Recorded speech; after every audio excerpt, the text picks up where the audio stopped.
আজকে আমি কি রান্না করেছি দুপুরবেলায়, যে 1 তারিখ তো বছরের প্রথম দিন। এই যে আমার বেয়াই এসছে, ছেলে শ্বশুর, এটা লজ্জা পাচ্ছে। এই যে পাশাপাশি বসেছে, আর এই যে আমার বর। আজকের কি আনন্দ!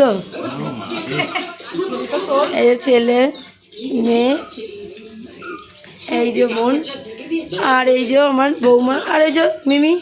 আর ছোটো ছেলে বৌমা আসেনি, ছোটো ছেলের মেয়েও আসেনি। সবাইকে বলেছিলাম, ওরা আসেনি, মা বাবা কেউ আসেনি। আর আমি রান্না করেছি আজকে কি ধনে পাতা চিংড়ি দিয়ে বাটা করেছি, মাছের মাথা দিয়ে ডাল করেছি, পুঁই শাক দিয়ে চিংড়ি মাছ করেছি, লোটে মাছ করেছি। আর দিদি যেহেতু এই মাংস খায় না, দিদির জন্য মুরগির মাংস করেছি, চিকেন। আর এটা হচ্ছে দেশি মুরগি করেছি। তেল কি দেখুন, দেখুন তেল বেরোচ্ছে। তেল খেয়ে তেল হয়ে যাবে, দাদাকে তেল খাই তো।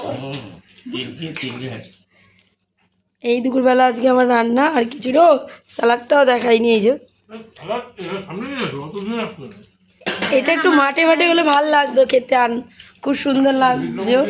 কিন্তু দুঃখের বিষয়, অনেকজনকে বলেছি, তারা কেউ আসেনি। খুব মনটা একটু খারাপ লাগছে, কিছু করার নেই।